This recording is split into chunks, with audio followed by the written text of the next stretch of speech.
আজকে এই ভিডিওটি খুবই গুরুত্বপূর্ণ, তাই না টেনে সম্পূর্ণ ভিডিও দেখে থাকুন। যদি স্কিপ করে দেখেন তাহলে কিন্তু অনেক কিছু মিস করবেন, তাই আমি চাইবো আপনার ভিডিওটি সম্পূর্ণ দেখুন।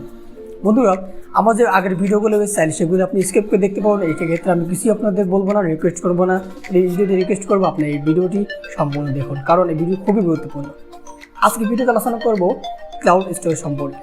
তো ক্লাউড স্টোরেজ সম্পর্কে অনেক কিছু ক্লিয়ার না ধারণাটি আজকে ভিডিওটা আমি একদম ক্লিয়ার করার চেষ্টা করবো। বন্ধুরা, আমরা যখন গুগল ড্রাইভ ব্যবহার করি, এটাও কিন্তু একটা ক্লাউড স্টোরেজ। তবে আপনাদের কোনটা বেস্ট আমি আলোচনা করবো এই ভিডিওতে। আমি যে কটা আলোচনা করবো তার মধ্যে আপনি কোনটা বেস্ট আপনি সেটা বিবেচনা করে দেখবেন। বন্ধুরা, প্রথমে জানবো এখন ক্লাউড স্টোরেজ কী এবং এর সুবিধা কী এবং কোনটা ব্যবহার করবেন। তো আলোচনা করছি ক্লাউড স্টোরেজ কী। তো ক্লাউড স্টোরেজ এমন একটা মাধ্যম যেখানে আমরা আমাদের তথ্যগুলো, আমাদের ডকুমেন্টসগুলো একটা ফাইলে রাখতে পারি, যার মাধ্যমে আমরা যেখান থেকে খুশি এই ফাইলটা আমরা বাই করতে পারি বা দেখতে পারি। বর্তমানে এখন সিস্টেম চালু হয়েছে অফলাইন সিস্টেম। আমি যদি সিস্টেম করে রাখি তাহলে কিন্তু অফলাইনে আমাদের এই ডাটাগুলো দেখতে পারি। একটা সময় ছিল আমরা অনলাইন অর্থাৎ নেটে থাকলে কিন্তু ডাটাগুলো দেখতে পারতাম, কিন্তু এখন সিস্টেম হয়েছে আমরা অনলাইনে ছাড়াও কিন্তু অফলাইনে কিন্তু ডাটাগুলো দেখতে পারবো। এরপর জানবো ক্লাউড স্টোরেজের সুবিধা। ধর আমি একটা কম্পিউটার আমাদের ডাটাগুলো রাখছি, চাইলে মোবাইল থেকে যে কোনো জায়গা থেকে সেই একই ডাটা কিন্তু আমরা দেখে নিতে পারি। এছাড়া আমাদের ডাটা চুরি হওয়ার সম্ভাবনা নাই, এছাড়া রয়েছে ডাটাগুলো ড্যামেজ হওয়ার সম্ভাবনা নেই। আমাদের যখন মোবাইলে ইন্টারনেট স্টোর থাকে, এসডি কার্ড থাকে, এক্ষেত্রে কিন্তু যে কোনো সময় মুছে যাওয়ার সম্ভাবনা রয়েছে। কিছুদিন আগে আমরা একটা মোবাইল রিসেট দেওয়ার সময় ডাটাগুলো আমি এসডি কার্ডে রাখছি, রাখার পর রিসেট দেওয়ার পর দেখি আমাদের এসডি কার্ডটা ফরম্যাট হয়ে গেছে। এক্ষেত্রে আমার সব ডাটাগুলো চলে গেছে। আমি যদি আগে থেকে এই ডাটাগুলো আমি যদি ক্লাউড স্টোরে রাখতাম তো অল্প কিছু ছিল, যদি বেশি কিছু রাখতাম তাহলে কিন্তু আমাদের এই ডাটাগুলো ভালো থাকতো। তো আমরা যখন গুগল ড্রাইভ ব্যবহার করি এক্ষেত্রে 15 জিবি জায়গা বেশি ইউজ করতে পারি না। যদি বেশি ইউজ করতে চাই অবশ্যই আমাদের পে করে নিতে হবে।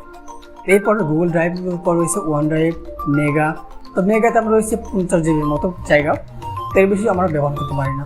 ওয়ান ড্রাইভে তো আরও কম। তো বন্ধু, আজকে ভিডিওতে আলোচনা করবো সবচেয়ে জায়গা বেশি এমন একটি ক্লাউড স্টোরেজ সম্পর্কে, সেটা হচ্ছে টেরাবাইটের মাধ্যমে 1 টেরাবাইট জায়গা আমরা ইউজ করতে পারবো একদম ফ্রিতে।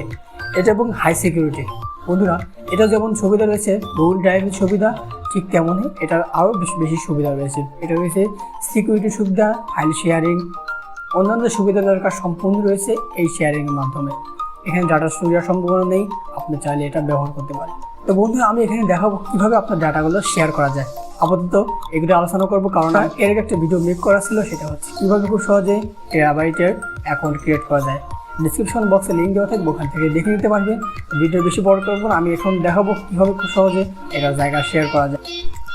তো বন্ধুরা, প্রথমে আমি টেরাবক্স অ্যাপটি ওপেন করছি। আপনার চাইলে গুগল প্লে স্টোর থেকে অ্যাপটি ডাউনলোড করে নিতে পারবেন।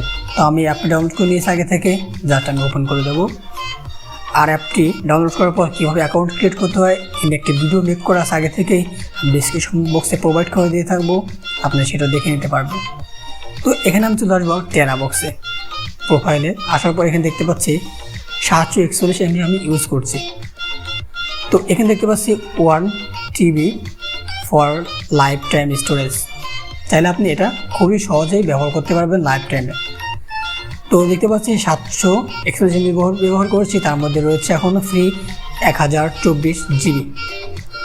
তো এখানে নানা সুবিধা রয়েছে। সেটিংসে গেলে বুঝতে পারবো। সেটিংসে হচ্ছে এখানে ট্রান্সফার ফাইল অনলি গুগল, এখানে দেখতে পাচ্ছি ট্রান্সফার ফাইলস অনলি ওয়াইফাই, এটা দিয়ে রাখতে পারবেন। তাছাড়া এখানে দেখতে পাচ্ছেন ডিসপ্লে লং ফাইল নেম। তারপর এখানে রয়েছে ডাউনলোড ফিচার, সিকিউরিটি কাউন্টারে যেতে পারবেন, সেন্টারে যেতে পারবেন। তারপর এখানে স্ক্রিন লক দিতে পারবেন। স্ক্রিন লক দিলে কী হবে, আপনি অ্যাপটা যখন থাকবে আপনার ফোনে তখন এই পাসওয়ার্ড ছাড়া কেউ এই অ্যাপে ইন করতে পারবে না। তো আমি যদি পাসওয়ার্ডটা দিয়ে দেই তাহলে কিন্তু খুব সহজেই আমাদের এই অ্যাপটা সিকিউর থাকবে। তারপর পাসওয়ার্ড চেঞ্জ করলে এখানে চেঞ্জ করে নিতে পারবেন, কোনো সমস্যা নাই। তারপর এখান থেকে ফাইলে চলে আসবেন। ফাইলে আসার পর এইভাবে প্রত্যেকটা ফাইল আপনি শেয়ার করতে পারবেন। আপনি লিঙ্ক দিতে পারবেন, তারপর এখান থেকে ইমেইলের মধ্যে দিতে পারবেন।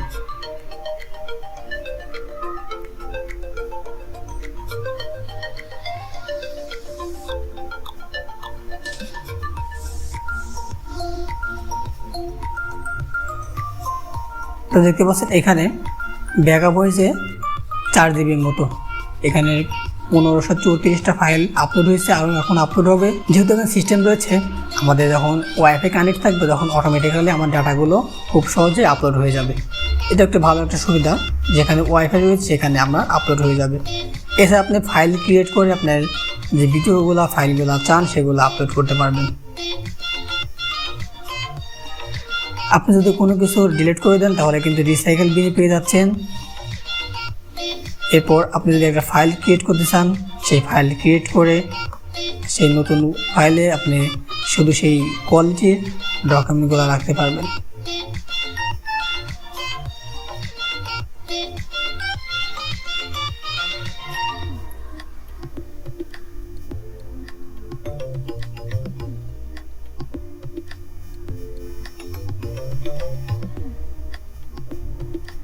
এভাবে খুব সহজে আপনাদের ফাইলগুলো আপলোড হয়ে যাবে, সেই ডকুমেন্টসগুলো আজীবন এখানে থেকে যাবে, যা সম্পূর্ণ সিকিউর থাকবে। তো বন্ধুরা, আশা করছি এই গুগল ক্লাউডটা আপনাদের ভালো লেগেছে। যদি ভালো লাগে থাকে একটা লাইক দিন ভিডিওতে, আর যদি খারাপ লাগে থাকে অবশ্যই একটা লাইক দিতে ভুলবেন না।